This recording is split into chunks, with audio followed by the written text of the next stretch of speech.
biasa. Ya, ini luar biasa akhlak ulama ya, perlu untuk kita contoh para ulama, masyaallah. Barakallahu. كذلك بارك الله فيكم كان يماسحنا دائما والله ثم والله كان وكأنه واحد منا لا يعتدي علينا على الإطلاق بل أحيانا في بعض المجالس يأخذ رأي الشيخ علي يقول الشيخ علي إيش رأيك بهذا الحديث أو بهذه المسألة حتى سمى الشيخ علي بالحافظ سمى الشيخ علي بالحافظ وكنت أراه في البيت أنا كنت عشت معه في البيت أكثر ما عشت في بيتي أنا أنه يساعد زوجته أم الفضل والله في نشر الغسيل الأثواب ينشرها هو بيده ومن ثم ما يخرج مشوار إن كان مدعو عند بعض الإخوة أو عند ابنته إلا وزوجته معه حتى السفر للكويت للإمارات للعمرة للحج دائما أم الفضل معه هذا دليل على أنه الرجل صاحب بيت الرجل صاحب أخلاق الرجل هو معلم كان يعلمنا الأدب والأخلاق إي والله حتى يعني في بعض التحكيم أحيانا يأتوا إليه ناس حتى يحكم بينهم يعني يعمل كل جهده أنه يكسب الطرفين ويصلح بين الإخوة في هذه المسألة. Nah, kemudian antum perlu ketahui, Syekh itu juga sering bercanda. Ya, bercanda dengan murid-muridnya. Kata beliau demi Allah, kemudian demi Allah, seakan-akan Syekh itu satu bagian dengan kita semua. Ya, tidak jahim-jahiman bahasa kita sekarang. Ya, beliau benar-benar menempatkan pada posisinya, tapi tidak menjadikan orang lain kurang ajar dengan Syekh. Ya, Syekh benar-benar ya berinteraksi dengan semua umur, ya sesuai dengan umurnya, masya Allah. Bahkan diantara adab beliau, ya ini menunjukkan adab dan akhlak beliau. Terkadang Syekh di majelis ilmu mengambil pendapat muridnya, yaitu Syekh Ali Al-Halabi, rahimahullahu taala. Ya, kadang saya mengambil bagaimana pendapatnya antum Syekh Ali. Padahal Syekh Ali adalah murid Syekh Albani rahimahullahu taala, sampai-sampai Syekh Albani menjuluki Syekh Ali sebagai Hafidh, Al-Hafidh. Masya Allah, karena keluasan ilmunya. Kemudian di antara akhlak beliau, di rumah beliau sering membantu istrinya yang bernama Ummu Fadl. Sebagai contoh, ketika mencuci pakaian, beliau suka membantu istrinya mencuci pakaian, kemudian menjemurnya. Ini luar biasa, seorang alim luar biasa. Kemudian ketika pergi keluar rumah untuk hajat istri dan anak perempuannya, beliau pun ikut di sela-sela kesibukan beliau belajar dan mengajar. Bahkan ketika safar, entah itu safar ke Kuwait, ke Saudi, ke umroh, beliau selalu bersama istrinya, selalu ikut bersamanya. Ya, Ummu Fadl. Ini menunjukkan bagaimana akhlak ya orang itu akan dinilai dari keluarganya terlebih dahulu. Ternyata beliau, masya Allah, bahkan termasuk ada beliau sering mengislahkan ya orang-orang yang bersitegang masalah perbedaan pendapat.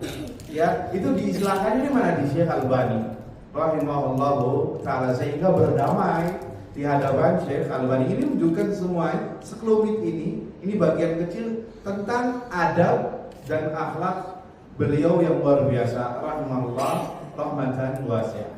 Masya Allah. كان محافظا على صيام الخميس والاثنين وكان يواصل أحيانا القيام بالليل. كان بعد العشاء يعني يأتيه الأسئلة عبر الهاتف ويصرف مع الناس ساعتان وبعدها يبدأ بالتأليف والتحقيق حتى الصبح، فيصلي الصبح ومن ثم ينام قبل الظهر بساعة ومن ثم يواصل العمل حتى الساعة 4 والساعة الرابعة يكون موعد الغداء. الشيخ كان يفطر بكير أقرب الساعة السادسة ويتغدى الساعة الرابعة. العشاء لا يتعشى بل يأكل شيء من بعض الفواكه. Nah. Beliau terkadang ya namanya sering menjaga puasa Senin Kemis. Beliau tidak luput puasa Senin Kemis dan suka menyambung qiyam sholat malamnya setelah sholat isya. Ya, terkadang mendapatkan pertanyaan lewat telepon sampai malam.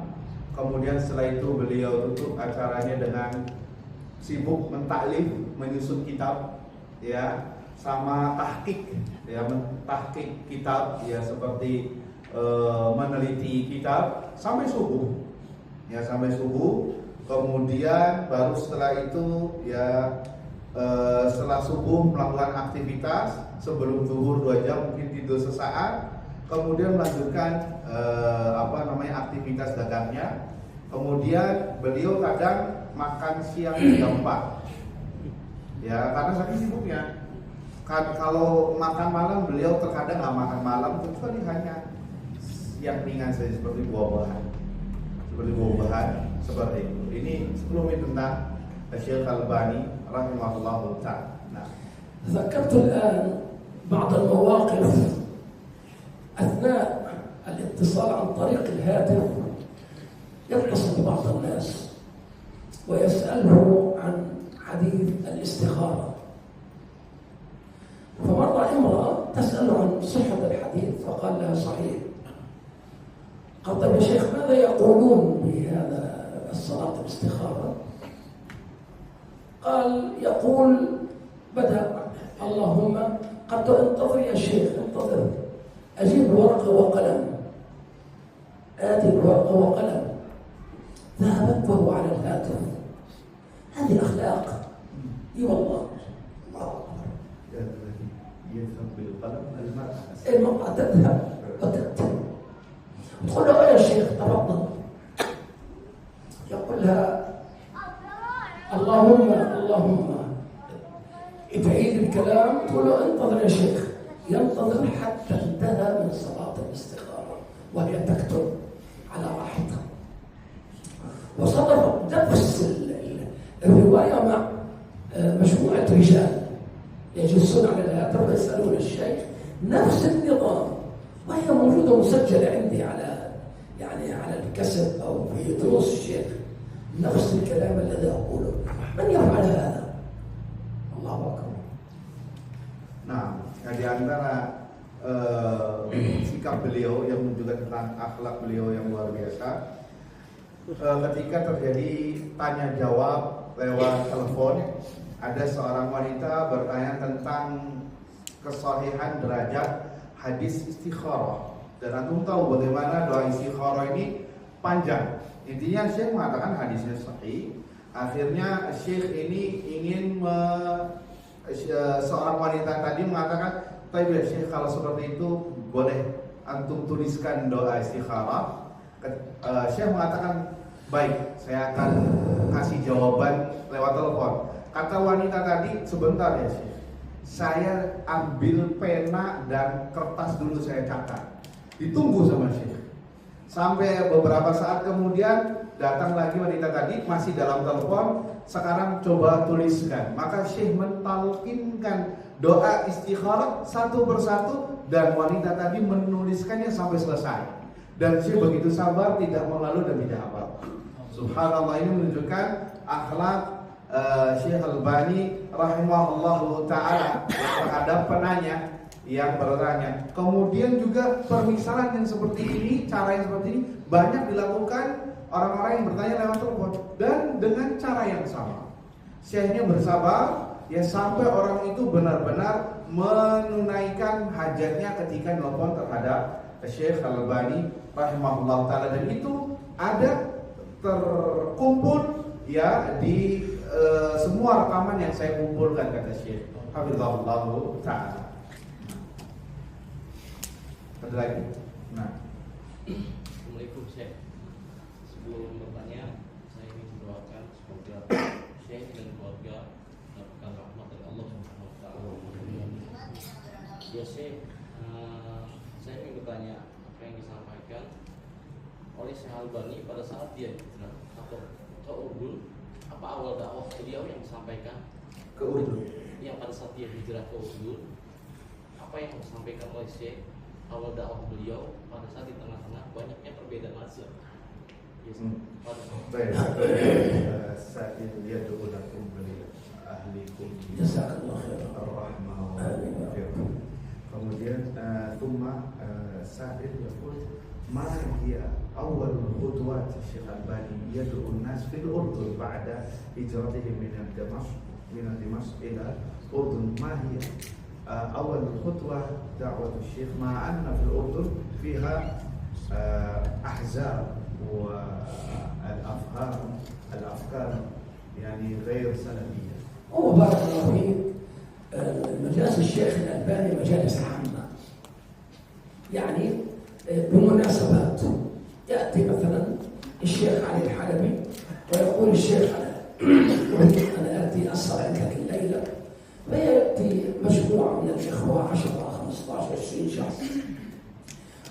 لكن أحيانا كان يأتي مجالس كثيرة جدا، كثير منهم مخالفين من التبليغ، من الإخوان المسلمين وغيرهم من التكفيريين، لكن سبحان الله الشيخ الألباني شخصيته قوية، لا يجرؤ أحد على مناظرة ومناقشة الشيخ، لا يجرؤ، هو يخالف الشيخ لكن ينتظر من يسأله سؤال يناسبه للشخص الذي في قلبه شيء أو يريد أن يسأل الشيخ بشيء.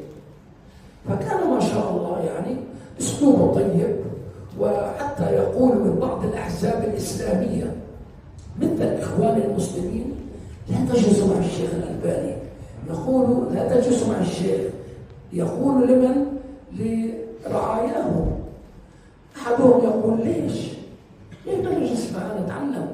قال هذا بفتل الدماغ، هو يصلح الدماغ ولا يفتل الدماغ.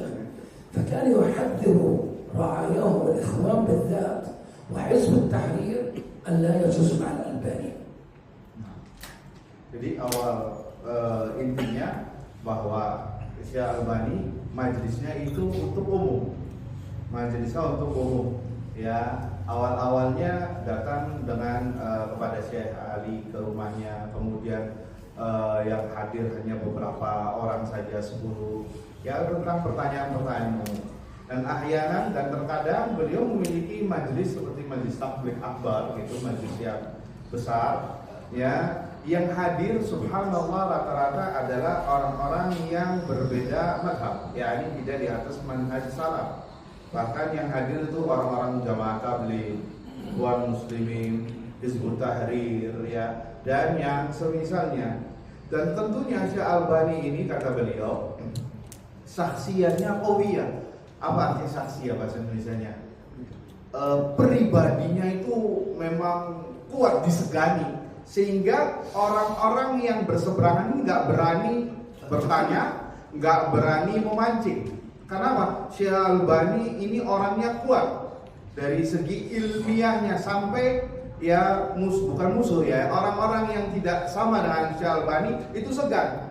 Ya, menunggu ada orang yang bertanya baru itu dipancing kemudian. Kenapa? Karena tahu jawaban Syekh Albani pasti kuat sekali, ditopang dengan dalil-dalil, menunjukkan bahwasanya Syekh Albani ini saksiahnya qawiyah, kepribadiannya kuat, ilmunya kuat, sampai-sampai beberapa dari aliran kayak Hizbut Tahrir, Jamaah Tabligh, Ikhwan Muslimin memperingatkan para kadernya untuk tidak boleh duduk dengan Syekh Albani. Khawatir nanti jadi Ahlus Sunnah, khawatir nanti jadi terpengaruh. Ya, karena kata mereka Syekh Albani itu memperbaiki otak, memperbaiki pemikiran, sehingga mereka khawatir terhadap kader-kadernya tidak boleh duduk dengan Syekh Albani. Jadi dari sum'ah pamor beliau yang begitu kuat sehingga nama beliau terangkat. Seperti itu dakwah beliau di Yordania.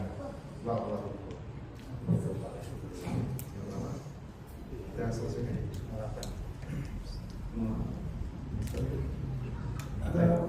موجود معكم. Tergantung antum mau lanjut apa atau satu pertanyaan lagi kalau ada.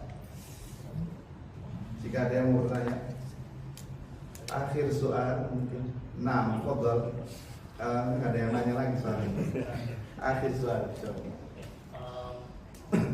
Apakah Syekh Al-Albani rahimahullah pernah memberikan nasihat cara menegakkan sunnah di kalangan masyarakat tanpa menimbulkan permusuhan? Nah, hal kana Syekh yansahukum bi kaifa tariqa li ihya'i sunnah fi bi'atin unasin fiha lam ya'rifu sunnah hatta la yahduthu al-fawda. نعم. طبعا لا شك ان الانسان يكون لطيف مع الناس واسلوبه طيب ولا ياتي بامور صعبه جدا حتى نتمكن من ان نوصل اليه الدعوه الصحيحه بحب واستقبال طيب. وهذا حقيقة أغلب الناس اللي يجلسون مع الإخوة السلفيين تبارك الله على طول يعني تجد فيه استجابة، لأن أصلا دعوتنا ما هي دعوة سرية، هي دعوة جهرية، ما بالقلب يظهر على الجوارح، ما عندنا تعصب. حتى بالشيخ الألباني ما عاد يتعصب وهو ينهانا عن التعصب. كثير من الناس يعني يحاول يقول الشيخ الألباني يعني الأمور عنده صعب اللقاء معه. لا يا أخي مو صعب، لكن الشيخ الألباني ما يستطيع أن يجلس مع كل من طرق عليه الباب، لا يستطيع. لكن لو جاء من بعض طلاب العلم الأقوياء أو جاء من بعض الجيران ومن بعض الإخوة قال للشيخ نريد أن نجلس عندك سهرة، ما عندنا على الإطلاق أي سؤال. ليش؟ كان الشيخ عنده أسلوب جميل جدا، وهذا من يحبب الناس في الشيخ. يقول لهم الآن وقت الهاتف، يعني ساعتين بعد العشاء يرد على الناس في جميع أنحاء العالم. فيبدأ الضيف الموجود إن كان من عمان أو كان من عند الجيران يجلس ويسمع السؤال والجواب. فإذا فرغ الهاتف سمح الشيخ لهؤلاء الناس أن يسألوا، ويعجب هؤلاء الناس أسلوب الشيخ الطيب. نحمد الله أنهم يعني يتبنون الدعوة السلفية بكل صدر رحب. Tentunya ya seorang hamba, seorang dituntut untuk menjadi orang yang lemah lembut, tentunya menjadi orang yang hakim bijaksana ya ketika menjelaskan tentang cara beragama agar ya al-haq ini bisa diterima. Jangan sampai kita datang dengan cara yang orang tidak suka, ya, dengan cara yang tidak benar, ekstrim, dengan cara yang kasar, dengan cara yang menggurui misalkan. Dan ini yang seharusnya ada pada orang yang sudah belajar agama agar manusia itu bisa menerima kebenaran ini dengan lapang dada, karena dilihat dibungkus dengan akhlakul karimah. Dan itu terbukti oleh Syekh Al-Albani rahimahullah ta'ala. Taban dakwahnya Syekh Al-Albani itu dakwahnya jahriyah, tidak sembunyi-sembunyi. Karena dakwah salaf itu dakwah yang amah, umum, jahriyah, terbuka untuk umum, tidak tertutup, eksklusif, yang underground, bawah tanah, tidak. Sehingga semua orang bakal tahu, termasuk orang yang menyelisih beliau, ya, sama Syekh Al-Albani diladeni. Ya, selagi itu ilmiah. Bahkan kata Syekh Abdullah Ta'ala, ada dari beberapa penuntut ilmu datang kepada Syekh Al-Albani, ya Syekh, kita pengen ketemuan ini. Baik, kata Syekh, tunggu sebentar, habis Isya anak punya waktu 2 jam untuk menerima telepon dari seluruh dunia. Dari seluruh dunia menerima telepon, dan si Dave-nya ini, tamunya ini mendengar perbincangan Syekh yang isinya semuanya ilmu. Baru setelah itu selesai, Syekh baru meladeni mereka dengan cara yang baik dan benar. Sehingga terjadi apabila ada perselisihan, silakan, karena Syekh Albani tidak mengajarkan fanatik buta. Bahkan beliau melarang kepada murid-muridnya untuk tidak berfanatik. Hatta termasuk beliau mengatakan, kalaupun saya salah jangan ambil pendapat saya. Dan itu yang diajarkan kepada murid-murid beliau rahimahullahu ta'ala. Sehingga dari situ orang akan menilai, akan melihat dengan sendiri, oh inilah dakwah yang benar, sehingga orang menerima dengan lapang dada. Seperti itu yang diajarkan oleh Syekh Albani rahimahullahu ta'ala rahmatan wasi'ah. Mungkin ini ada akhir soal.